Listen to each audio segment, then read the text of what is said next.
in my 2004 Saab 9.3 2.0 liter turbo.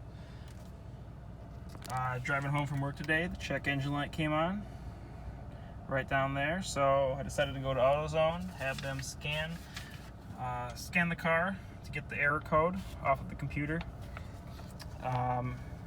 What came back was that it's the Canister Purge valve solenoid.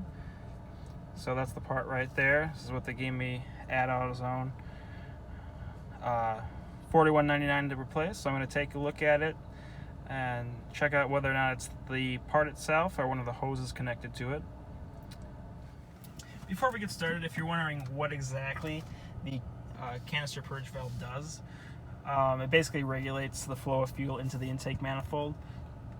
So if it's not working correctly, your MPG could be taking a hit. It also has a lot to do with emission standards, so if you are in a place that requires emissions testing, you could fail the emissions test if it's not properly working. So let's take a look and see what the diagnosis is.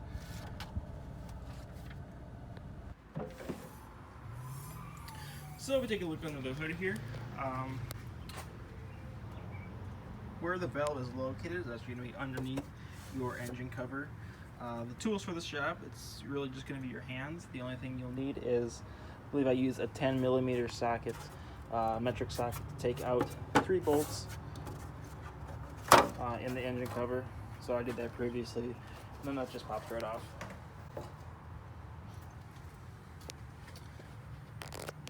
So that's all the tools you're going to need, and from here on out it's just going to be using your hands.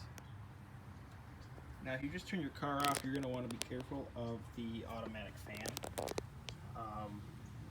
That's what this model has.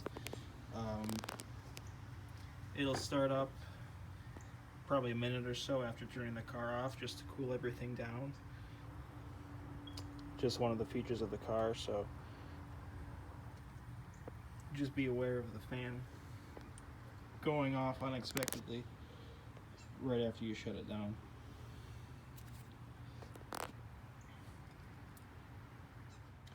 So there's pretty easy access to this part. It's actually this thing right here. It's kind of hooked onto this little bracket right next to right to the right of your dipstick.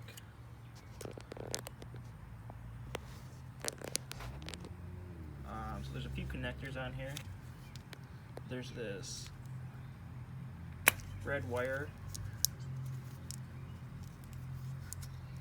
So that just, you pull back on this tab and pull that right off. Now the part also has 2 different hoses on it, one on each end. See if I can get a better angle on that. You go down underneath here. Right here is where you took the wire off, and then the hose is right behind it. And that actually has a little connector on it, so there's the green, it's a little green button that you're going to want to push in and pull that off. And once I get it off, I can show you in better detail.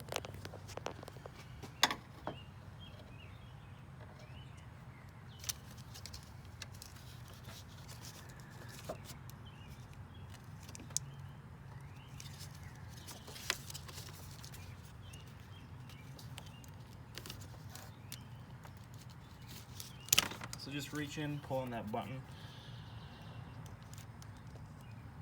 That's it right there, so I just pushed in on this, and that releases it from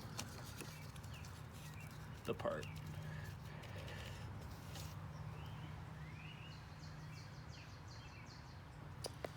Then you want to come in and do the same thing on the other side.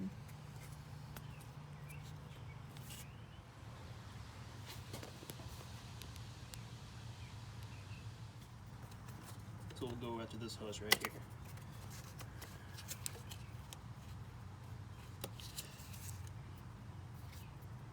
And same thing, it's got these little clips on the inside that move back when you push down on the button.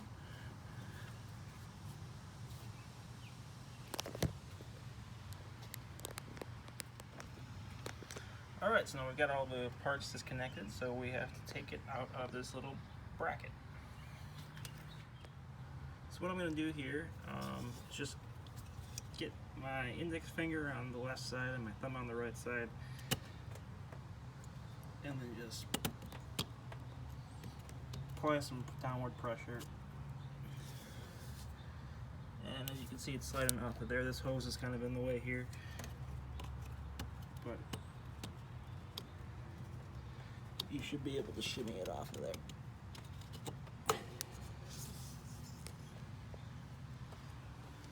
And there it is.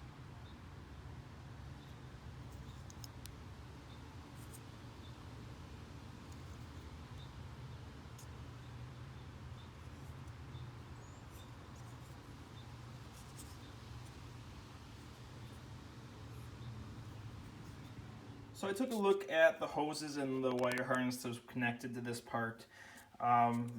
Really nothing obviously wrong with any of those, so I'm going to go ahead and assume that it's the part itself that is faulty. Probably one of the internal electronic components would be my guess, as there's nothing really obvious on the outside. At AutoZone right now, the part costs $41.99.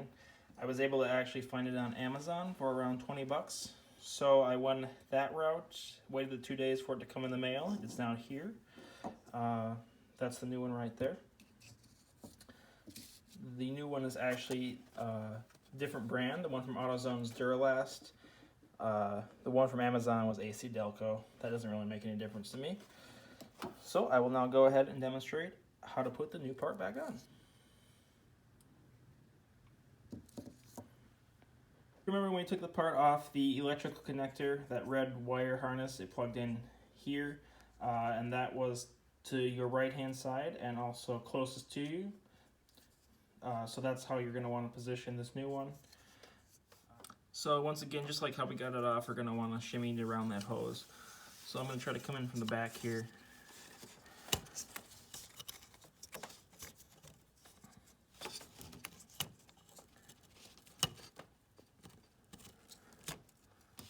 So it should just fit right in here, these rails.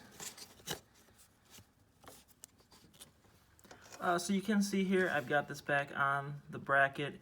It is a little loose. So I'm not sure why that is yet. It might end up holding itself in place once we get everything connected. For now, just to keep it where it is, I'm just going to slide a screwdriver in here.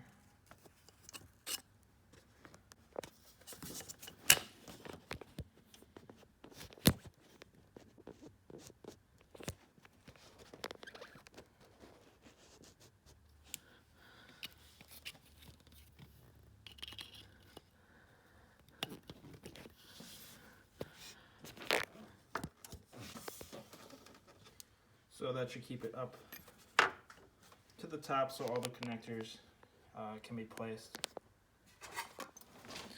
So now all we have to do is just hook these hoses back up and then the wire connector.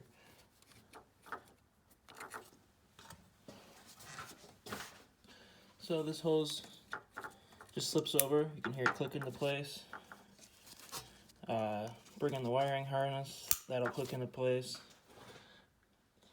And then you can see over here, right here is where the connector is on the part itself, and the hose is right here. You're going to want to bring that over the dipstick holder. I have it out right now just so I have some more room, but this is the hole the dipstick goes in, just to give you a landmark.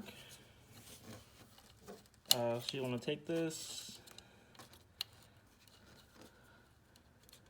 This one's just a little tricky to maneuver around that dipstick holder, but it should go in there easy enough, and then you can hear that one snapping as well. And now you can see there's a lot less play on here. Once we have everything connected, it's not really going to go anywhere. So that should be fine, just to sit there how it is. And then finally, you're going to want to put your engine cover back on. And it sits in there, and again, there's 3 bolts.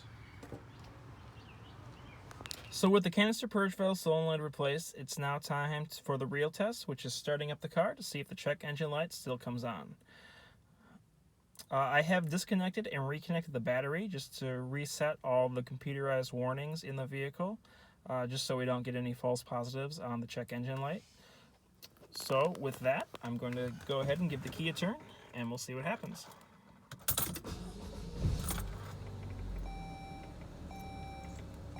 And sure enough, replacing the part seems to have done it, as the check engine light is now off. And there you have it, everybody. That is how we remove and replace a canister purge valve on a 2004 Saab 9.3 2.0 liter turbo. Thanks everyone for watching, and have a great day.